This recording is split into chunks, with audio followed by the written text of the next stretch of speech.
I would really rather us lean into an anthropological approach of these are adults. We have to set them up for success. There are some things that can't be an all-in-one service. And also, how do you take in being told no in a way that is respectful, as well as understanding that there's a limit there, because that's also care for you. Welcome to Marquette Cares, the podcast that highlights all the ways Marquette is the difference, lights the fire in our students, our community, and our world. I'm your host, Kelly Albrecht, and also with me today, back again from episode 1 for our season 1 wrap-up, is Marquette University's Assistant Dean of Students, Zabrian Oglesby.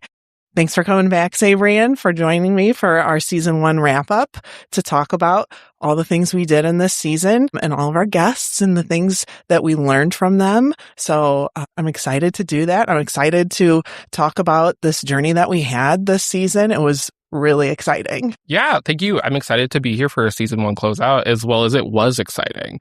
I think we learned a lot along the way from each individual guests on the pod, but also just as ourselves of starting something new and different. As we talked about in that first episode, this was a dream, and we got to actually make it come true. I was saying, let's actually put some power to this and sit with it, as well as then scaffold it over an entire season. We were just talking about this the other day.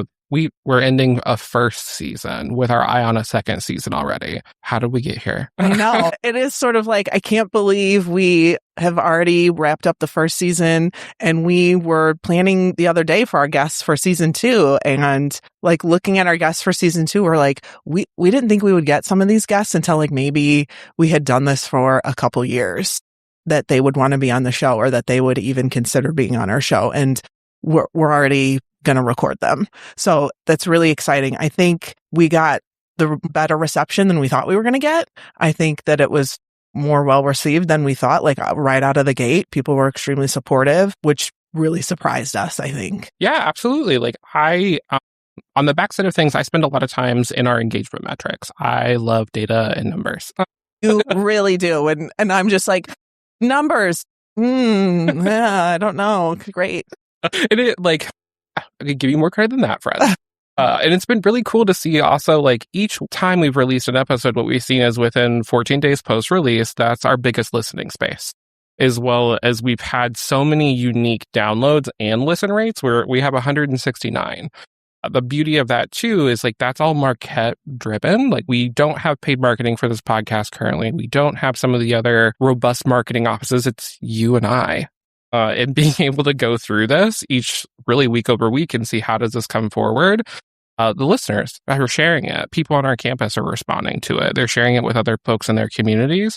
So we're starting to see impact, not just in the US, but also in like other countries from international students. So I'm excited that it was not just a dream that we had to come together, but also folks are realizing it and carrying it forward.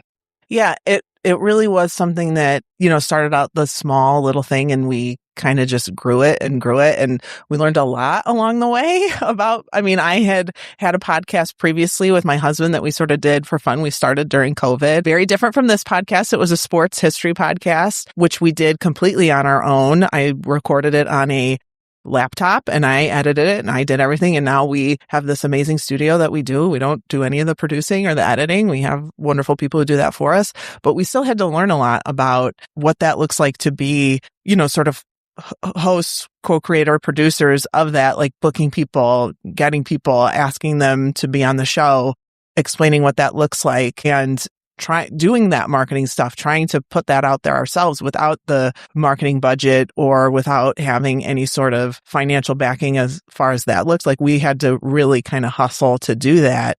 That was really a learning experience for me, just as far as never having done that before. Yeah, I echo that fully. I think the other thing that I wasn't fully ready for, like I knew it was going to happen, but again, just because of the traction this podcast has gotten so quickly, was the folks coming up on campus and saying, I listened to last week's episode. I really liked this piece that a guest said.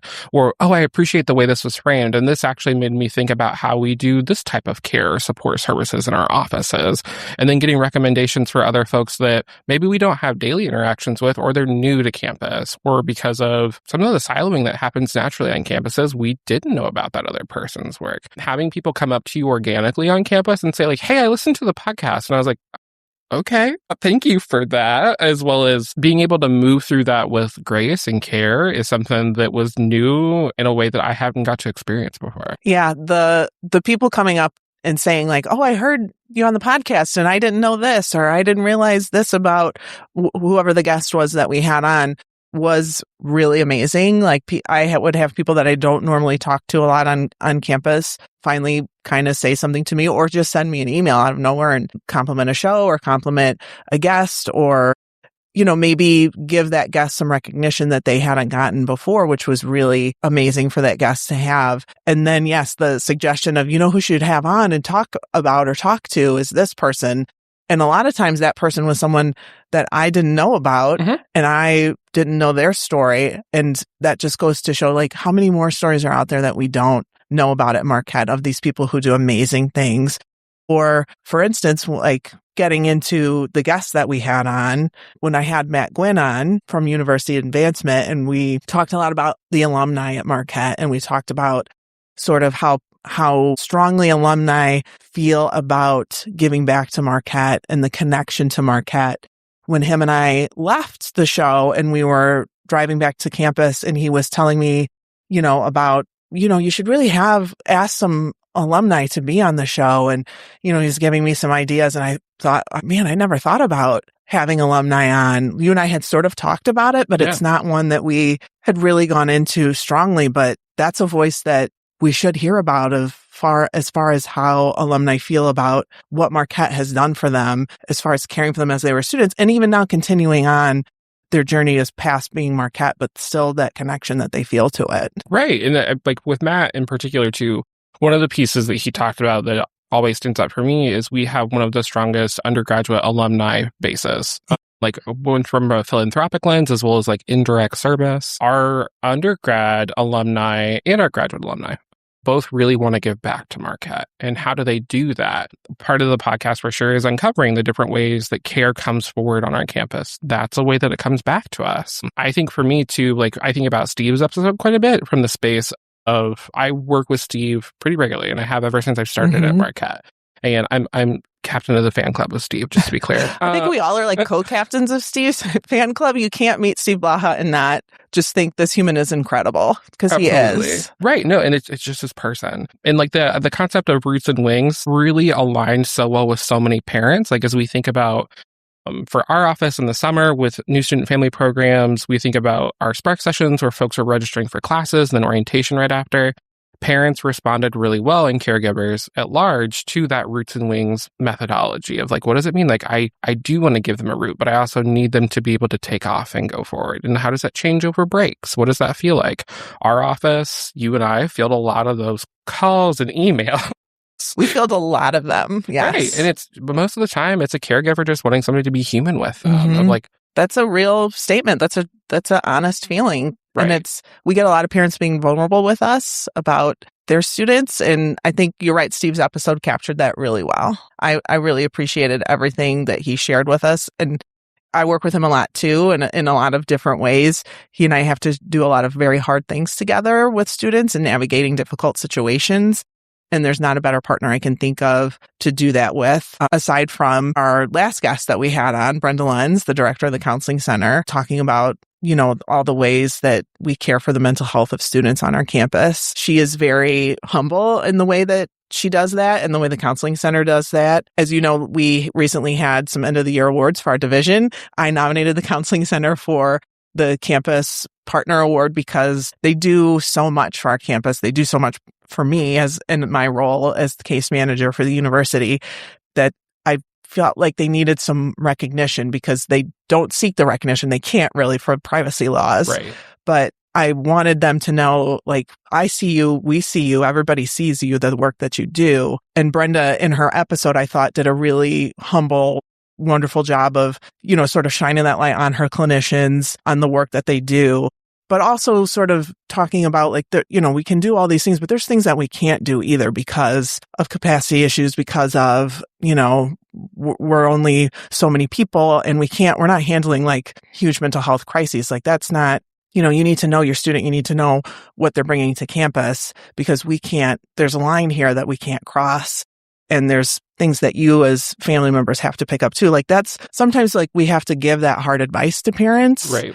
And I thought she delivered that really, really well. I agree. I think that that's a piece that gets missed, I think, a lot for parents and caregivers and students, quite frankly, around you're in a transition time. Like I remember on the first episode of us together, like talking about periods of transition, like you marked out different levels of transition and then also talked about like that movement to college being one of the harder times for folks. We have to set them up for long-term success. I have this conversation with you and many other folks quite a bit. I understand that a lot of times in higher education, we take a pedagogical approach. I would really rather us lean into an anthropological approach of these are adults. We have to set them up for success. There are some things that can't be an all-in-one service. And also, how do you take in being told no in a way that is respectful, as well as understanding that there's a limit there, because that's also care for you. The counseling center in particular and Brenda's team, I think, have those conversations more often than not, but they do it with a way of care that folks continue to come back. As well as there's one of the things I appreciated in your award to the bid that you wrote for them was talking about all the referral work that happens outside of the university as well. The amount of calls that I feel like we get a lot, I can only imagine. They field a lot of calls. They do. And they handle them all with care and grace, and they give parents the attention they need, and they try their best to make sure that call or that parent gets what they need or that student gets what they need every time. It might not be the answer you want, right? It might not, because we can't always give you that answer due to laws or we just don't have it. But they especially will always hear the call and do their best to address it. So, and I also thought, just hearing all the other things besides, standard counseling services that the counseling center does that, sort of get overshadowed or you don't hear about or you might not know about was really important. As like I said in the episode, I was sitting with a student at the counseling center one day that I had walked over, and I saw a card that was, crafting with a counselor. And I was like, oh man, that sounds really like I want to craft with a counselor, because I really like all the counselors at the counseling center. Yeah. They're all like such amazing, genuinely kind people. I was like, oh gosh, well, I bet it's like this person who I really like. And I bet that's so fun, So they just do such amazing work and relationship building, which I think is so important. Which also, like, again, going back to Matt, something that he talked about, which I think people don't necessarily consider when it comes to university advancement, is that relationship building that they do so well with their alumni. And he talked a lot about, how they work with like parents, or they work with, those recent undergraduate alumni to build those relationships and to sort of find out like, what is it that about Marquette that you want to address, or what is it that you want to sort of see grow? What is it that you want to help grow or help, what mattered to you the most? And I think people a lot of times sort of can have like a negative view of university advancement, or think that like they're just trying to get money, or and that couldn't be farther from the truth for our university advancement. They are looking to further the mission of our university, further the work. And I thought he just really, in general, like you and I are both huge fans of Matt. This is absolutely true. An amazing person. And he works with DBSA a lot, and he's really a champion of our work. So thanks, Matt. We're huge fans over here. 100%. Thank you so much, Matt. So that sort of relationship building part is, I think, sort of like a tie that sort of goes through all of our guests that we had on this season. And the one person that sort of, I think you could really see it sort of come all to fruition, like all these things that we're talking about with, campus ministries, university advancement, mental health care, was Kennedy Luckett, the first Wade scholar that I had on and I interviewed. She was, a student, and just hearing her talk about all the ways that Marquette has benefited her, and she's only a sophomore. Right, which is still wild to me. The wisdom in Kennedy's person. And I think I said on the show when we were talking, it was so hard to schedule her to record because she is the busiest individual I have ever met for being a sophomore, and just constantly going, constantly working with, she's young, so she has endless amounts of energy, but she's just the most impressive student. But to hear her talk about how all these things sort of came together for her at Marquette and how she is thriving, it is all these things that we're talking about right now. The supportive part of the faith journey and university advancement. Like that's the Wade Scholarship has come through university advancement. And the support of faculty and staff that she had, and the way she talked about these people who support her and that she knows she can always turn to no matter what. And they are encouraging her to write her TV show and to do all these things. It's that's, so often you hear students say well, I was told no, or I was told no, you can't do that. And she has not been told that, and she's been encouraged. And I think just hearing her talk about her journey to Marquette and her journey at Marquette, if you are a prospective student and you're thinking about why would I consider that? Why would I consider Marquette as an option? If you listen to her, I don't think it would even be a doubt in your mind. I agree with that fully. And I think Kennedy not only is a powerhouse and a person of everything that she has been able to really grow into at Marquette so far. Again, only as a sophomore. Still wild to me. The piece I also think about too is even she talked about this in the episode as well. Her main through line is wanting to help the social psychological development of young Black men. And that was one of her key focuses of, yes, this is what I want to do. And this is how I want to go about it. Some of her work that I've also been able to see with Visit Milwaukee and especially during Black African American History Month and highlighting different pieces of cultural history of Milwaukee, which is such a rich history that doesn't always get seen. Mm-hmm. Kennedy is going to go so far. And one of the phrases, to borrow from you, that you've introduced to me over the course of this season as well, is giving people a floor and not a ceiling. Kennedy is an example of that. How do we catapult our students forward? And that's what we do at Marquette. It's up to them to say yes to some of the doors and opportunities that may be put in front of them, but we're always there in the wings to help them move forward. I think Kennedy just exemplifies that for sure. Yeah. And I will never forget still the iconic could have been an email. It is a classic line that she has of talking about getting the Wade Scholarship and being on the Today Show. You could have just told me in an email, but nope, that's not what we do here. You're going to go on the Today Show and be told with Dwayne Wade. So very casual, very just a subtle little, oh, by the way, you're also this. Yeah. So she was just a phenomenal guest. And I mean, she is an impressive student, but we do have so many impressive students at Marquette. She's just an example of one of the many, sort of fabulous students that we have. That leads me to talk about what we're going to do for season 2. Yeah, we've been busy in not just the EF3 studios, but our studio, aka your office at Marquette. That is our second studio, which is, yes, my office where we plan and talk about should we do this? What about this? Who about this? We have some really exciting things coming up for season 2 that I'm pretty excited about. We're doing a lot of them. We're trying to get a lot done so that we can launch season 2 in August without any holdups. And we're going to start season 2 with our first episode with a pretty big guest. Right. This is a great example. I think you said this earlier too, of there are some things that we didn't think would happen until maybe year 3. Year 3 became, hey, during week 4, after submitting this, getting approached and saying, hey, can this person maybe? Yeah, absolutely. Also, I just want to make sure you said that right. Wait, this person they want to be on our okay. Yeah. Okay. All right. We can do that. So we were pretty surprised about that, and we're very excited to have them on and talk about all the ways that they view care at the university and that they see the work and the mission going forward, because their opinion and what they think about care at the university is kind of the thought that matters, I would say. Yeah, there's we've talked about this before too, different levels of stewardship. Mm-hmm. That level of stewardship carries a different weight with it. Mm-hmm. And how do you really do that with intention and care? I think that is one of the roles that has the highest level of care. And we also get to do that with having some more guests on the academic side of the house as well that are going to be coming on too to speak about what does it mean to have care in and outside the classroom, and how is that really centralized through not just classroom management and design, but what does it mean to genuinely care for our students within that space? Yeah, I'm excited to have our guests from the academic side on. I work with that person a lot too. And they're someone I really admire. So that will be an interesting conversation because they also teach something that I have no knowledge of.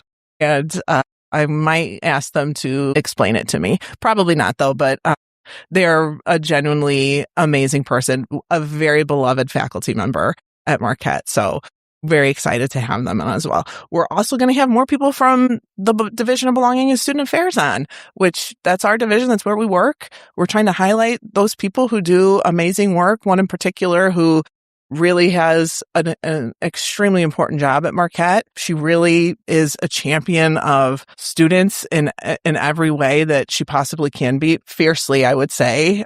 Absolutely. She gets like, I always say like, oh, she's going to get fired up about this one. So I'm extremely excited to have her on as well. I think we both consider her a friend. And we're also going to have a student on that, a recent graduate, to talk about their time just overall in their 4 years at Marquette, who also, similar to Kennedy, done some very impressive things. I'm so excited to talk to them as well. Absolutely. And like the student that has very kindly accepted to be a guest too, I got to start my Marquette career at a time when they were starting to move into some of these leadership roles. So getting to see a person move about the cabin, for lack of a better way of putting it, is always one of the things I take a lot of joy in. I'm just excited to continue to highlight stories like that. Yeah. We're also doing something very exciting. New and different. In June, we're going to try it and see how it goes. Do you want to describe what we're going to do? Yeah, for sure. This was another in the other studio office, cooking up an idea. And also with the support of New Student Family Programs, we're going to have our first live session where caregivers, parents, students, as they are coming for course registration on June 17th as a part of our Spark series that our office co-hosts, they'll be able to stop by and talk to us. We'll have a Marquette Cares table. We'll be able to do some live Q&A, as well as understand like, hey, this is sometimes your first footsteps on our campus. You may have done a tour, which I'm like, yeah, you can count those. Sure, why not? Shout out to tours as well. Our tours are amazing, by the way, and a lot of students have told me I did a tour and that's what sold me on it. So shout out to our tour guides. Right, like no shade of any kind. Yeah, as well as really supporting that space of, well, now you get to like walk with staff members through this. You get to be a part of a larger, what we call the leadership welcome and the academic college ceremonies. You're going to be able to interact with Kelly and I. So if you're going to be here for technically what is considered Spark 2 on June 17th, please stop by our table. We'll be able to interact with folks over the course of the lunch hour to be able to do some really interactive care. But we're going to try our first live session and hoping to also launch more spaces for Q&A involvement from our listening audience. Yeah, I'm really excited for that one, to just talk to parents and families and see, what they think about their first impressions of Marquette and see what they have to ask us, if anything, or just be like, what's going on? Hopefully, I'm really hoping it's not like a super hot day, because we've had some extremely hot Spark days that are not my favorite. So fingers crossed that it's like 80 degrees and not 95. I would like an 80 degrees, light weather, light breeze. That would be great. That would be great. We're also hoping the next season to maybe interject some episodes that are you and I just doing some sort of Q&A style shows where we get questions from families, or just talking general, higher ed things that people have, again, because we get a lot of questions in our office about higher ed, about how things work, about conduct, about care, about university policies, just general things that, as we always say, you don't know unless you know. And we want to kind of dispel those things so that everybody knows.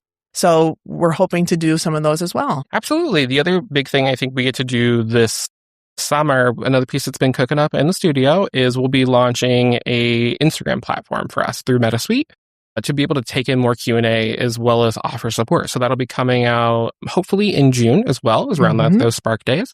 But that'll be another space where we can start more of the audience engagement as well, because we want to diversify the way we engage with our audience, not just through listening, but how do we actually create spaces for them to talk with us? Yeah. So very exciting things coming up for season 2. Yes. So as we wrap up our first season of Marquette Cares, I want to take a pause and thank EF3 Studios, where we record, who also produce and edit all of our shows. They've been amazing partners on this journey, and we are looking forward to working more with them in the future. I also want to do a special thank you to all of our guests this season, Steve Blaha, Kennedy Luckett, Matt Gwynn, and Brenda Lenz, for taking time out of their extremely busy schedules to be on the show and share about how they look at care at Marquette and just, their general roles in the university. I want to give a thank you to our friends at the Marquette Office of Marketing and Communications for all their promotional support. We really couldn't have done that without you. No. Because we don't know very much about marketing. So thank you. We also want to thank the Division of Belonging and Student Affairs at Marquette University. And more directly, we would like to thank our supervisor, the Dean of Students, Aaron Gannon. She's been extremely supportive of this project from day one and championed us all along the way. So thank you, Dean Gannon. We're so grateful to you and so fortunate to have you in our corner. And be on the lookout to hear from Dean Gannon in season 2. We're going to get her on here. We absolutely are. Like, Dean Gannon has been another one of those folks that has been supporting in the wings of many things, and parents love talking with Dean Gannon. She herself is a parent, but she also is extremely good with parents. So we're going to get Dean Gannon on here, and the three of us are going to have a little chat about life in the Office of Student Development. Right. A big question. What does a dean of students actually do? Yeah. What does she do all day? No, she's extremely busy. I also want to personally thank you, Zabrian, for really making this dream of mine a reality and making it come true. It has been such a joy to work with you on this. We have so much fun doing this together. We work so well together. As we learned doing our Clifton strengths, our strengths very well match together. We do. Very well, which I never knew until we did this Clifton strengths, but they very well do. I think this show has really taken off and grown more than either one of us anticipated it would. And that's really a reflection, I think, of our collaboration and our ability just to make things happen, because we are number one strength achievers. Achievers all the way. So from the bottom of my heart, thank you. And I cannot wait to keep working on this with you and see all the amazing things that Marquette has to offer. Thank you, friend. And right back to you. Thank you for being the consistent voice of Marquette Cares.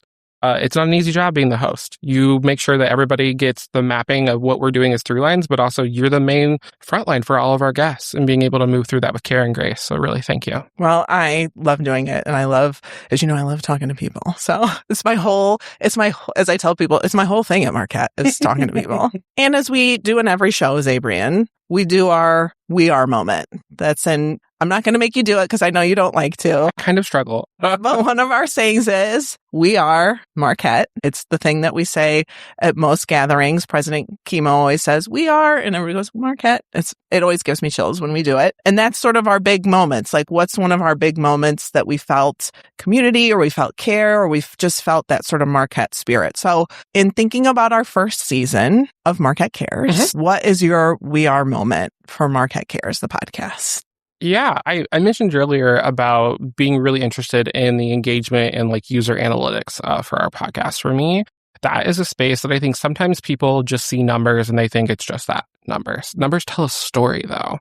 I get really energized and excited about it. So every time one of our podcasts uploads, I'm eagerly looking at our analytics to see what's come forward. And for me, that's one of the pieces where we've had a We Are moment, is look at how we come together in digital spaces.